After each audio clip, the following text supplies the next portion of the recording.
Bonsoir à toutes et à tous, merci de participer à ce webinaire organisé à l'occasion de la publication des résultats annuels 2024 de la société Philip Media. Avant de passer la parole à Manuel et Aurélien qui vont commenter la présentation, je vous précise que vous aurez l'occasion de poser vos questions à l'issue de la présentation justement par le chat dédié, donc n'hésitez pas à poser vos questions afin que le management puisse y répondre. Voilà, Manuel, Aurélien, je vous passe la parole. Bonsoir à toutes et à tous, bienvenue à cette présentation des résultats annuels 2024.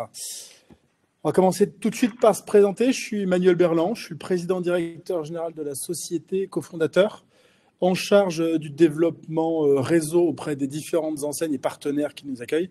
Et également, j'ai repris la direction commerciale depuis un peu plus de 7 mois. Bonsoir, Aurélien Griot, directeur général délégué, également cofondateur depuis le début avec Manuel et mes deux autres associés, en charge principalement de la partie finance, juridique et RH. Julien Rabin, qui est le directeur du développement commercial, son rôle va être de m'assister dans l'ensemble de ma mission et de faire la transition entre l'ensemble des BU que nous avons, c'est-à-dire les annonceurs locaux, les annonceurs nationaux, les annonceurs régionaux, et bien évidemment la fidélisation de l'ensemble de ces acteurs. Et enfin, Quentin Michetti, qui est directeur technique et le quatrième des 4 cofondateurs de Philip Media. Pour nous présenter, parce qu'effectivement, je me doute qu'il y a une grande partie d'entre vous qui nous connaissent. Généralement, vous êtes fidèles et vous nous connaissez très très bien. Ce qu'on peut dire, c'est que notre métier est vraiment similaire à ce que vous pouvez voir sur l'image de gauche. Notre métier consiste à la fois à installer des écrans au sommet des distributeurs de carburant pour pouvoir captiver les automobilistes à un moment où ils sont très disponibles. Et en contrepartie, notre métier consiste aussi à vendre de l'espace publicitaire à des annonceurs locaux, régionaux ou nationaux. Donc nous sommes un média qui est en forte croissance depuis la création de la société, depuis la 13e année consécutive pour être exact. Aujourd'hui, il faut savoir que depuis 6 ans, on figure parmi les 400 entreprises françaises les plus dynamiques et consacrées justement dans le top 400 des échos, qui avant était top 500, maintenant est devenu top 400. Donc on est toujours là malgré cette réduction. Et ensuite, ce qu'il faut se dire, c'est que on est aujourd'hui très reconnu par le marché puisqu'on gagne de plus en plus de prix, notamment les Cadors ou les Digilocales, qui sont des événements qui viennent consacrer un certain nombre de médias de communication extérieure avec des entreprises très connues, par exemple comme Média Transport ou JC Deco, voire même Cities. Pour notre histoire, pour faire très simple, on a démarré en 2011 avec un partenariat avec Tokheim. Sur notre business model qui au départ était sans capex avec des petits écrans dans la station, on a été amené à bifurquer en 2015 avec un modèle où nous étions propriétaires de nos écrans avec des écrans que nous venions rajouter sur les distributeurs de carburant afin de gagner en qualité puis surtout de gagner, en visibilité sur des lieux premium que nous aurions la possibilité de sélectionner. Pour cela, nous avons dû lever des fonds à 2 reprises. La première fois en 2016 pour implanter ces fameux écrans que vous avez mis sur l'image d'avant au sein d'une trentaine de stations Agip afin de valider le modèle et la pertinence. Et ensuite, en 2017, une seconde levée de fonds avec des entrepreneurs lyonnais pour déployer nos écrans sur une centaine de stations Carrefour dans un premier temps, puis dans une centaine de stations chez Total dans un second temps. Ce qui est intéressant de constater, c'est qu'entre 2016 et 2019, nous avons connu une croissance importante puisque nous sommes passés de 700 000 euros de chiffre d'affaires à plus de 5 millions.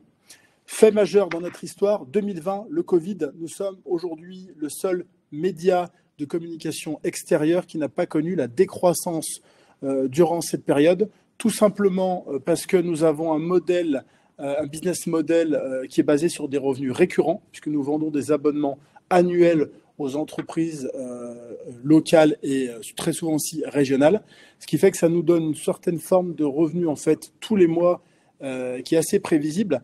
Et surtout, on va dire qu'on a su garder le lien avec nos clients pour leur dire que le temps de parole durant cette période-là n'était pas forcément décompté et qu'on représerverait leur crédit de communication au moment où tout, redeviendrait à la normale. Donc ça nous a permis effectivement de performer, d'avoir un chiffre d'affaires équivalent en 2020 à 2019.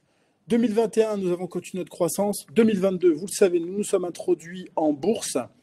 2023, on a continué effectivement nos perspectives de développement en signant un contrat assez important avec nos amis de chez Carrefour pour une durée de 9 ans, ce qui nous a permis globalement de conforter le réseau que nous avions déjà acquis d'une centaine de stations et de déployer nos écrans sur un périmètre assez important de stations au sein des hypermarchés qui restaient et sur une certaine quantité d'écrans au sein d'entités comme Carrefour Market. 2024, une année assez intéressante avec 17% de croissance, un chiffre d'affaires qui frôle les 10 millions et surtout la signature d'un contrat majeur avec Leclerc pour le déploiement sur 300 stations. Nos réseaux de distribution, j'en ai déjà beaucoup parlé, donc je vais aller très très vite. Vous pouvez le voir aujourd'hui, on a un partenariat qui est toujours permanent avec Tokheim et on a conquis l'ensemble des stations que vous pouvez voir, ce qui à la fois, j'ai envie de dire, conforte les promesses qu'on avait fait au marché lors de notre introduction en 2022, dans des délais assez courts, puisque finalement on n'aura mis que 2 ans pour atteindre nos objectifs. On a un business model avec ces enseignes qui est commun, qui est assez simple. Nous installons les écrans sur des stations que nous choisissons. Nous leur réservons 25% de l'espace publicitaire, soit 3 fois 10 secondes, pour pouvoir communiquer sur leurs produits et services, ce qui est très utile dans un temps où le prospectus disparaît. Et nous nous réservons 75% de l'espace, soit 9 fois 10 secondes, pour la vente de l'espace publicitaire à des annonceurs locaux, régionaux ou nationaux. Bien évidemment, nous sommes également prestataires de services dans le terme de réalisation de contenu pour l'ensemble de ces enseignes. Et également, ce qu'on peut ajouter, c'est que nous leur versons une quote-part du chiffre d'affaires que nous générons. En contrepartie, très simple, des contrats de 6 à 9 ans, notamment pour le dernier cas chez Carrefour, et une exclusivité média sur tout ce qui est station-service. Ce qui se passe sur les parkings à côté nous importe peu. Notre audience est en train de faire le plein, ce qui nous importe. Un fait intéressant, parce que notre média devient de plus en plus reconnu auprès des acteurs régionaux et nationaux, parce qu'on est pertinent, on est vecteur de trafic et de ROI. Donc, un cas très très simple qu'on a fait pour un réseau de galeries marchandes, notamment d'outlets, avec une étude effectivement de trafic pour savoir quand est-ce que finalement, quand on diffuse de la publicité pour ces magasins sur nos écrans, qu'est-ce qui se passe en termes de drive to store. Donc, on a fait une diffusion de 2 semaines sur globalement 222 écrans répartis dans 26 stations différentes. Et on a mesuré avec un partenaire Ocube pour voir finalement quel était l'impact en termes de drive to store. C'est un résultat qui est phénoménal puisque l'uplift est de 151% en termes de visites sur centres commerciaux entre les personnes exposées et les personnes non exposées à la campagne, soit 2,5 fois plus de visiteurs sur les sites qui bénéficiaient de l'accompagnement Philip Media. Ce genre d'étude, bien évidemment, pour notre média, devient une habitude et monnaie courante dans notre quotidien. Et nous avons volonté d'en disposer effectivement de plusieurs dizaines pour cette année, afin d'attirer toujours de plus en plus d'annonceurs régionaux et nationaux. Je vais passer la parole maintenant à Aurélien, qui va vous parler des résultats annuels 2024. Merci Manuel. Je reviens très rapidement sur les faits marquants de 2024. Tu en as parlé, donc on va passer rapidement. L'accord historique avec Consorégie qui va nous permettre d'emmagasiner une réserve de chiffre d'affaires potentiel pour les années à venir et une croissance vraiment importante et qui nous permettra d'atteindre la rentabilité. Comme on l'a dit, 3000 écrans, 300 stations-service. En complément, on a la signature de 100 stations supplémentaires qui ne nécessitent pas de CAPEX car elles sont déjà installées d'écrans sur lesquels on va pouvoir prendre la main et diffuser de la publicité. Ça renforce notre maillage stratégique avec Philop Media. On est maintenant présent dans les principaux acteurs de la grande distribution et c'est notre force. Une audience hebdomadaire qui atteint les 11 millions d'automobilistes à la fin du déploiement. Pour le planning de déploiement, on a débuté ça dernier trimestre 2024 et une finalisation prévue fin de premier semestre 2025. Bien évidemment, on a réalisé un financement, donc on a communiqué là-dessus en décembre afin de financer le déploiement de ces 300 nouvelles stations Leclerc. Un financement global de 5,5 millions d'euros avec notamment une augmentation de capital d'1 million d'euros, 2 millions de contrats, enfin 2,5 millions de contrats obligataires entre Vatel Capital et Vatel Direct et un solde de financement bancaire traditionnel entre notre pool bancaire existant et la BPI pour 2 millions d'euros.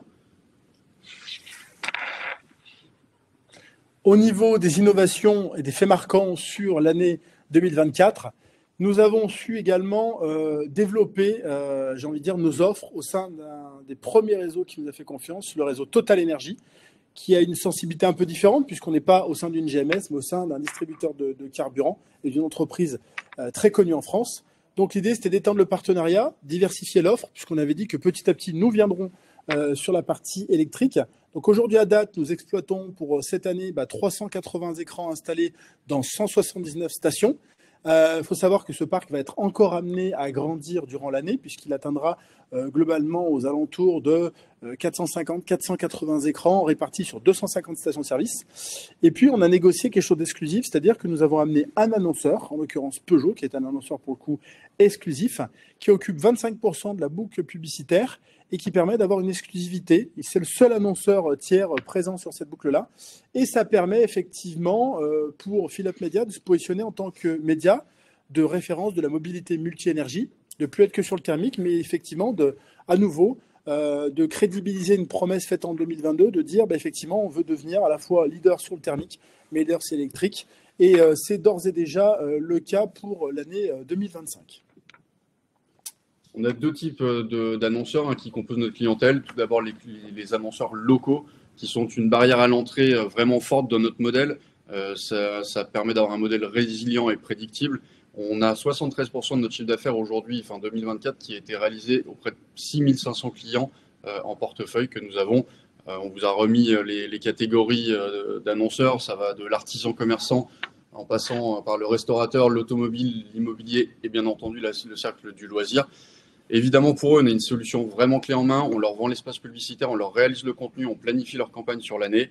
Et on a des contrats qui sont très engageants, des contrats de 6 à 12 mois. On a une grande majorité qui est un contrat de 12 mois, qui a introduit une forte prédictibilité du chiffre d'affaires sur l'année suivante, parce qu'on a des taux de renouvellement, notamment avec la tacite reconduction que nous avons mis en place à compter de 2024, qui donne en fait un chiffre d'affaires embarqué pour les années suivantes assez important. Deuxième type d'annonceurs, c'est bien évidemment les annonceurs nationaux qui ont une forte complémentarité et qui sont un relais de croissance important. Ça est 27% de notre chiffre d'affaires 2024. Vous voyez que la proportion par rapport à l'année dernière a un petit peu augmenté. On a un peu plus d'annonceurs nationaux que l'année dernière.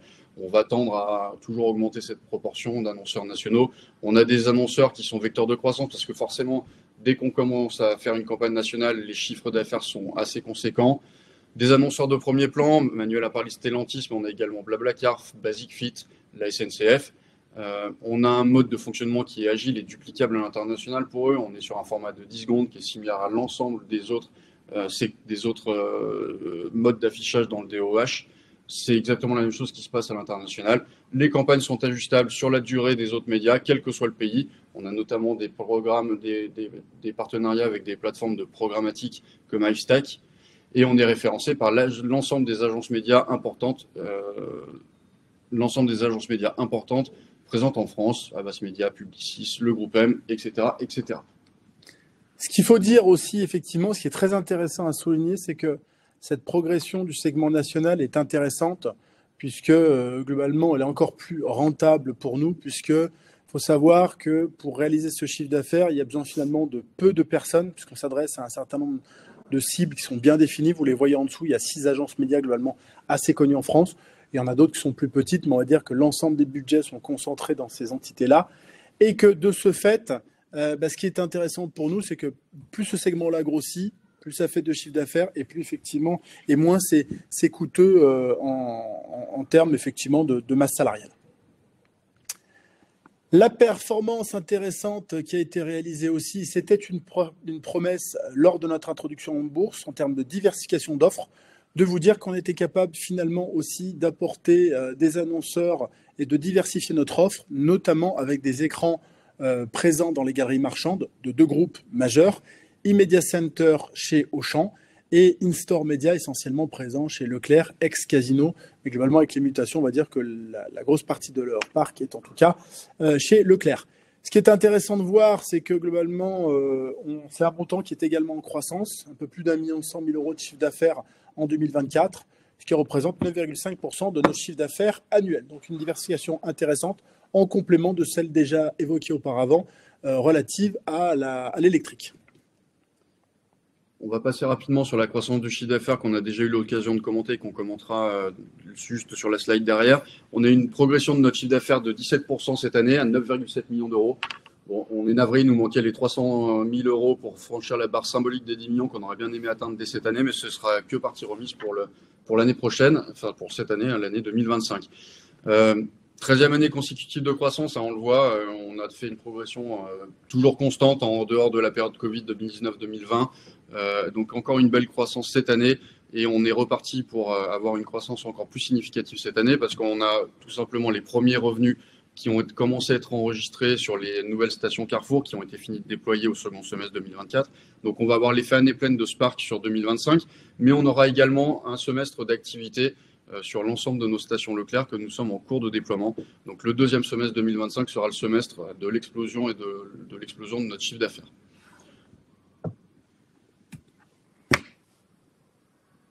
Donc, en dehors de cette croissance de chiffre d'affaires, ce qui est important de noter, c'est que nos produits d'exploitation sont à 10,8 millions d'euros, en progression de 22% par rapport à l'année dernière. L'EBITDA est toujours négatif, mais progresse par rapport à l'année dernière. Donc, ce qui montre qu'on a bien maîtrisé la structure de nos coûts dans un contexte de fort développement. Il faut savoir qu'on ambitionne de faire 25 millions d'euros dès l'année 2025. Pour cela, on a recruté beaucoup de forces commerciales. On avait communiqué lors du premier semestre 2024 le changement complet de notre force commerciale du fait du changement des pay-plans et du méthode de rémunération des primes commerciales qui a entraîné un énorme turnover. Ça nous a coûté quand même un peu d'argent, tout ça, parce qu'on a des charges qui n'étaient pas prévues et qui ne seront pas récurrentes d'environ 400 000 euros sur l'année 2024 qui viennent gréver notre EBITDA directement. En revanche, quand on regarde un peu dans le détail les chiffres, et notamment les chiffres liés à la charge de personnel, on se rend compte qu'on a une économie réalisée. Si on n'avait pas changé le pay-plan, on aurait eu 500 000 euros environ de charge de personnel en plus. Donc cette économie de 500 000 euros qui est valable à 9,7 millions de chiffre d'affaires sera d'autant plus importante quand on aura les 26 millions d'euros de chiffre d'affaires attendus pour l'année prochaine. Donc notre EBITDA s'améliore de 0,4 millions, comme je le disais, malgré les charges, enfin pardon, pas de 11%, malgré les 400 000 euros de charges externes non récurrentes. On passe directement au tableau de flux de trésorerie. Donc le tableau de flux de trésorerie, donc il faut noter que depuis janvier 2024, en fait, on a notre facteur qui nous a donné les informations nous permettant de retraiter les écritures liées au contrat d'affacturage. Donc en fait, on parle de trésorerie nette de factor. Donc en fait, au premier semestre, on a dû augmenter artificiellement de 1,5 million notre trésorerie qui se répercute du même montant sur le BFR. Les principaux points à noter, c'est des flux de trésorerie liés à l'exploitation négatifs de 2 millions d'euros, une marge brute d'autofinancement en lien directement avec le résultat de moins 1,6 million et une variation de BFR négative de moins 359 000 euros. Les flux de trésorerie liés à l'investissement représentent 4 millions d'euros, notamment l'acquisition des immobilisations corporelles liées au déploiement du contrat Carrefour.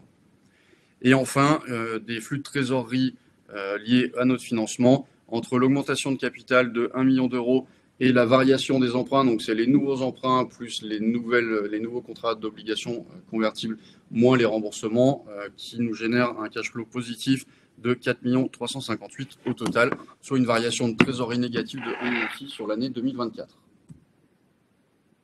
Je te laisse, Manuel, nous présenter nos stratégies et nos perspectives pour cette future année. Nous conclurons là-dessus. Les poursuites du déploiement chez Leclerc sont effectivement un sujet d'actualité très très prenant en ce moment, qui devrait se finaliser à la fin du second semestre 2025, qui va bien évidemment être l'un des moteurs de notre croissance de cette année. Le premier moteur sera le fait de bénéficier de la plénitude des installations Carrefour réalisées en 2024. Dont nous n'avions pas très clairement tiré la quintessence et la plénitude en termes de chiffre d'affaires. Donc là, ça va être le cas, et c'est le cas depuis le 1er janvier. Ceci va être complété par des stations Leclerc qui arrivent toutes les semaines en masse et qui permettent à nos commerciaux d'aller vendre toujours plus d'espace publicitaire. Le second point, c'est que nous confirmons nos objectifs financiers à horizon 2025, réaliser 26 millions d'euros qui permettra d'atteindre une marge d'EBITDA retraitée supérieure à 35%. Et puis, bien évidemment, on le constate aujourd'hui, plus nous grandissons, plus des réseaux qui suppriment le prospectus ou qui ont des velléités de maximiser le potentiel de leur station-service font appel à nous, en France comme à l'étranger. Et on voit aujourd'hui qu'effectivement, on a des opportunités, on va dire, très clairement importantes de déploiement européen, à la fois, j'ai envie de dire, au travers de nos clients pétroliers, mais également au travers de nos clients en termes de GMS. Installer nos écrans sur n'importe quelle pompe dans le monde est finalement très simple. On a effectivement juste un sujet d'analyse des annonceurs du marché publicitaire localement. Ce que je peux vous dire, c'est que d'ores et déjà, avec le contrat Leclerc, nous avons la possibilité d'implanter nos écrans au sein de 25 stations au Luxembourg. Voilà. Donc, je vous remercie de nous avoir écoutés. J'espère que nous avons été intéressants, captivants, que les nouvelles aujourd'hui que nous avons portées sont réjouissantes et que vous allez avoir plein de questions à nous poser.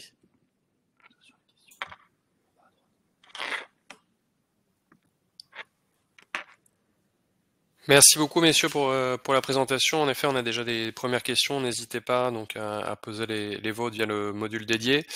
On a une première question de la part de Robert qui demande s'il a bien compris quand vous évoquiez les 100 stations Leclerc qui étaient gérées par une autre société. Est-ce que vous pouvez préciser la société qui gérait jusqu'à présent ces écrans?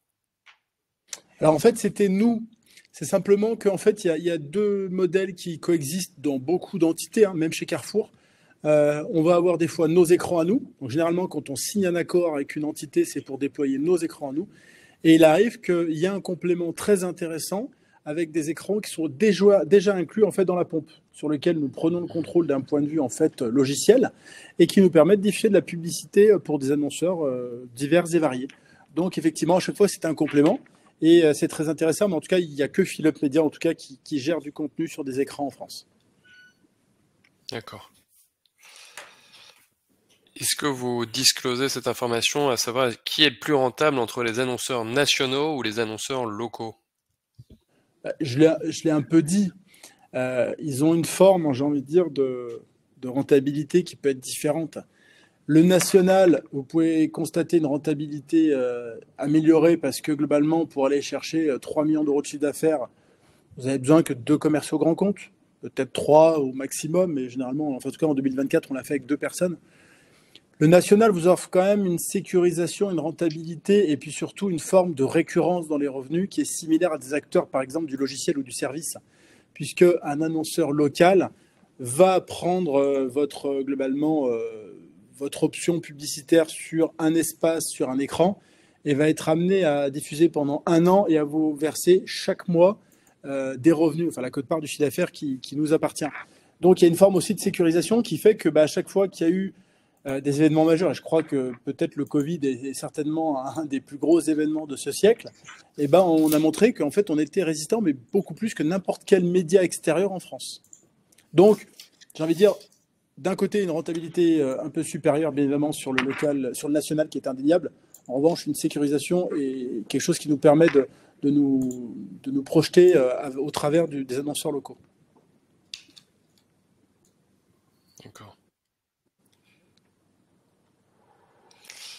Question de Mathieu qui demande si vous pouvez réexpliquer pourquoi vous avez un gros poste créance client par rapport au chiffre d'affaires. Oui, tout à fait. C'est tout simplement lié à la méthode de comptabilisation de notre chiffre d'affaires, à savoir notre méthode de cut-off notamment. Quand on constate le chiffre d'affaires, c'est une fois qu'on a enregistré, validé le bon de commande d'un client, on constate 80% du chiffre d'affaires à ce moment-là. Les 20% restants sont étalés tout au long de la période de diffusion de la campagne publicitaire. On constate que l'ensemble de nos charges sont passées et les 20% restants servent juste à superviser à distance le bon déroulement de la campagne. Éventuellement procéder quelques ajustements. De ce fait, on se retrouve en fait à chaque clôture à avoir des factures à établir qui sont significatives parce qu'en fait, pour constater le chiffre d'affaires, on est obligé de prévoir des factures à établir qui correspondent à l'ensemble de ce qui n'a pas été facturé sur la période au client. Donc en fait, quand on redescend dans le détail de notre poste client, on est essentiellement sur de la FAE plus que sur de la réelle créance client. D'accord.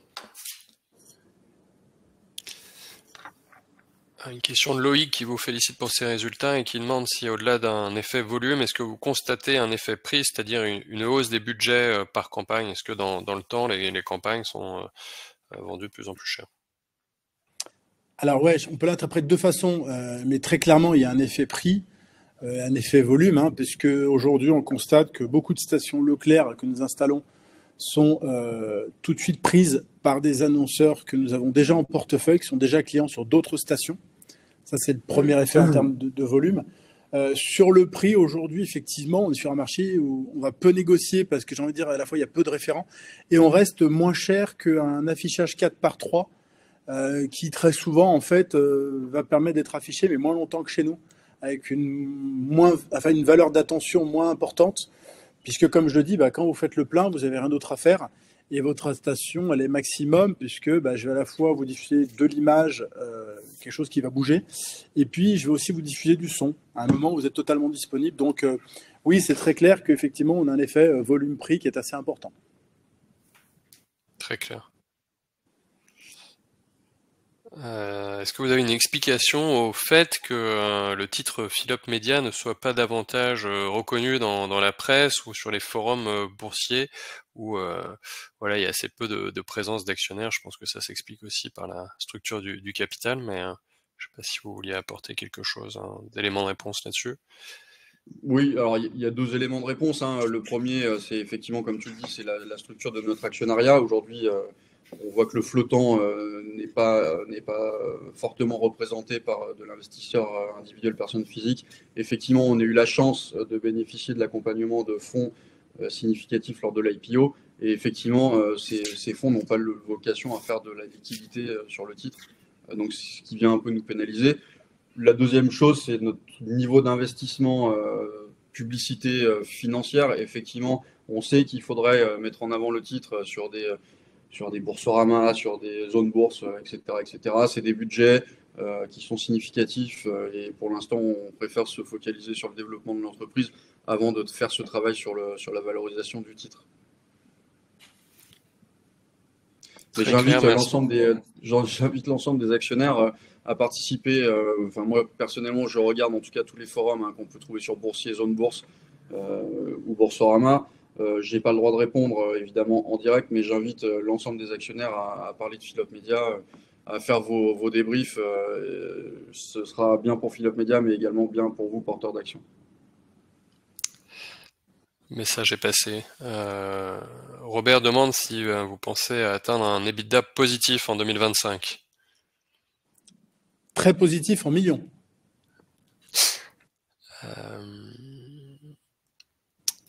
Est-ce que vous prévoyez une politique de dividendes dans le futur? Je pense qu'il est beaucoup trop tôt pour se prononcer. Aujourd'hui, c'est un sujet qui mérite une vraie réflexion. C'est pas quelque chose qui peut se décider comme ça. Ça peut être une option si ça peut permettre effectivement d'augmenter le flottant et l'intérêt pour Philop Media. Je ne répondrai pas en l'état parce qu'effectivement, ça mérite d'être considéré avec un peu plus de sérieux qu'une réponse au détour d'une visio. En tout cas, c'est une option qui reste ouverte. Ok. Est-ce que vous pouvez donner une prévision de coût de déploiement des 3000 écrans Leclerc qui donc seront déployés d'ici la fin du deuxième trimestre 2025? On est entre 5,5 et 6 millions d'euros. D'accord. Une autre personne qui remercie pour la présentation, qui a deux questions. La première, est-ce que vous indiquez un niveau de CAPEX pour 2025? La deuxième, allez-vous continuer en 2026 à aller chercher de la forte croissance avec les CAPEX et les financements associés? Alors, la première réponse, on vient de la donner. On a le CAPEX Leclerc sur 2025 qui est prévu aujourd'hui. Allez-vous continuer en 2026 à aller chercher de la forte croissance, donc forcément avec des nouveaux CAPEX? Très honnêtement, on a un réservoir de croissance en fait en interne avec les 300 stations Leclerc et les 300 stations Carrefour qu'on vient d'envisager. Manuel, je te laisse donner le chiffre d'affaires que nous pouvons envisager. Ouais, c'est-à-dire que si aujourd'hui on prend l'ensemble des écrans qu'on a à disposition, si je m'amuse à calculer un chiffre d'affaires maximum, c'est-à-dire que si je vends tout, et que si je vends tout avec une remise qui est assez importante, qui correspond à ce qu'on octroie à un client sur 52 semaines, j'ai un potentiel d'ores et déjà embarqué de 52 millions d'euros. Ce qui veut dire qu'à 26 millions d'euros cette année, je serai à 50% de ce que je peux délivrer au max. Et que très honnêtement, je pense qu'il est temps, en tout cas pour 2025, de faire une pause, d'observer une pause pour tout simplement se dire maintenant, on a déjà en interne un vase de croissant qui est très important. Maximisons cela, maximisons notre croissance, notre rentabilité de manière durable et pérenne pour reconstituer à la fois, j'ai envie de dire, l'ensemble des indicateurs financiers, dont notre trésorerie, quand même, notre capacité d'autofinancement, pour pouvoir effectivement reprendre par la suite avec une dynamique qui sera forcément beaucoup plus aisée, puisque on maîtrise très bien la technique, on maîtrisera le commerce, on aura un volant de clients au niveau local qui sera phénoménal et doublé, voire triplé par rapport à ce qu'on connaît actuellement, avec la possibilité de se construire toujours effectivement plus d'écrans sur plus de territoires. Donc, la croissance est toujours dans notre tête. Je pense qu'en revanche, il est urgent d'observer une pause pour 2025 et voire même une petite partie de 2026. Pour compléter les propos de Manuel, effectivement, là, on parle de croissance liée à des CAPEX et à des investissements importants. En revanche, rien ne nous interdit pour 2025-2026 de nouer des partenariats comme on a pu nouer avec Total Energy, avec ISM, avec In-Store Media, qui sont des partenariats qui ne nécessitent pas de CAPEX de notre part, mais qui nous permettent d'aller chercher quand même des montants de croissance plutôt importants. D'accord. Question de Mathieu. Bonjour, votre croissance est forte, peu de concurrence sur votre marché. Le nerf de la guerre est la trésorerie. Comment allez-vous gérer ça pour les années futures? Alors, ce qu'il faut savoir, c'est que la trésorerie est toujours l'année de la guerre, très clairement, pas que dans notre cas.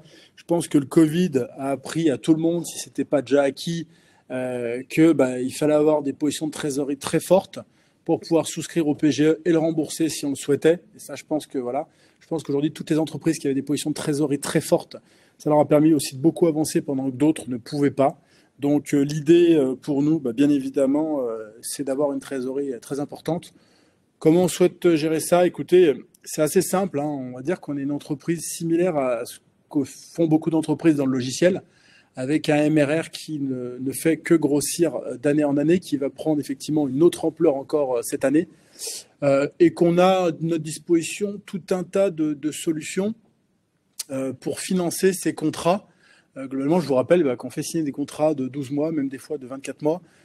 On établit actuellement des solutions, des partenariats avec un certain nombre de partenaires bancaires pour pouvoir tirer un maximum de parties de cette croissance, de ce chiffre d'affaires, afin de maximiser notre trésorerie et de pouvoir envisager globalement dans le futur d'autres développements autofinancés ou quasi autofinancés, quoi.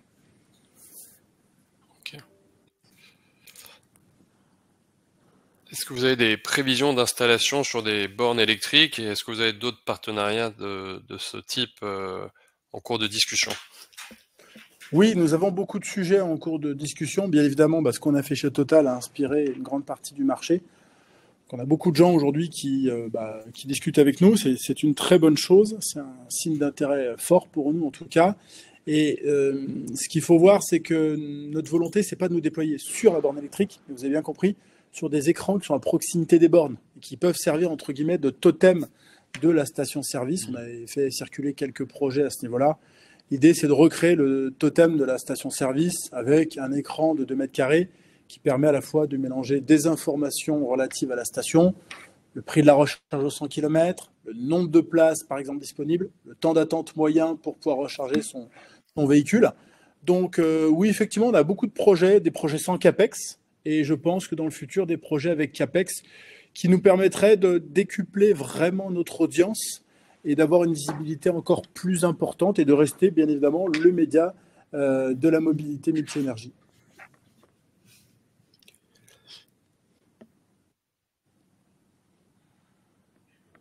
Est-ce qu'il existe d'autres opportunités d'emplacement d'affichage?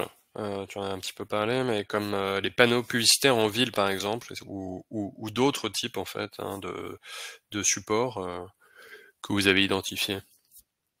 Je pense que nous irons systématiquement à des endroits qui ne sont pas non plus courus comme des acteurs comme J2Co ou Cities. On n'est pas suicidaire, on n'a pas les moyens de répondre ou de se friter avec ces gens-là. Et puis je pense qu'il y a vraiment beaucoup d'autres terrains de jeu à aller chercher, très honnêtement, toujours en restant en cohérence avec notre ADN de médias de la mobilité. Donc oui, beaucoup d'autres choses à faire, peut-être aussi un jour des choses à faire dans les centres commerciaux pour maîtriser un parcours d'achat totalement cohérent depuis la station-service jusqu'à la galerie marchande, pour les amener bien évidemment jusqu'au point de vente. Donc il y aurait une cohérence qui serait assez intéressante pour les GMS, une cohérence qui serait aussi très intéressante pour les annonceurs. Donc aujourd'hui, je pense que voilà, développons-nous, je l'ai dit, un potentiel à 52 millions, c'est assez intéressant. Si on était amené à rajouter dans le futur quelques réseaux complémentaires, on est une société qui très clairement pourrait aller chercher les 100 millions d'euros de chiffre d'affaires, donc déjà une belle possibilité de croissance, pour ensuite soit décider de se développer à l'international, soit de se décider de se développer sur d'autres supports en France. En tout cas, le potentiel de Philips Media aujourd'hui est énorme et on compte bien effectivement aller très très loin. Et est-ce que par exemple la possibilité de panneaux dans les parkings souterrains ou en surface, ça pourrait faire sens pour votre activité? Éventuellement, parce qu'on resterait, pour le coup la question est très bonne, on resterait en cohérence avec notre ADN de médias de la mobilité. Donc ça pourrait avoir effectivement un certain sens, mais il pourrait y avoir aussi beaucoup d'autres terrains de jeu à explorer en tout cas. Mais la question en tout cas est bonne et pertinente. Et on est arrivé au bout de la liste des questions qui ont été posées ce soir. Très bien. On a pu tout traiter, donc si vous voulez peut-être conclure pour ce webinaire de présentation des résultats. Écoutez, on a été ravis de vous présenter ces bonnes performances qui sont en corrélation avec notre volonté en tout cas de développer notre croissance, d'atteindre la rentabilité en 2025, à la fois en termes d'EBITDA, mais en termes de résultats nets aussi. Voilà. Et puis, effectivement, de continuer toujours sur notre vocation de faire de Philips Media un média présent dans le quotidien de millions de Français chaque semaine pour devenir vraiment un des acteurs du top 4, top 3 des médias extérieurs en France et nous développer en premier lieu en France et ensuite à l'international où je pense que les perspectives de développement sont très intéressantes. En tout cas, je vous remercie pour votre attention et toutes ces questions pertinentes. Et je vous dis à très bientôt. Merci beaucoup. Merci beaucoup. Merci à toutes et à tous. Très bonne soirée. Bonsoir. Bonsoir.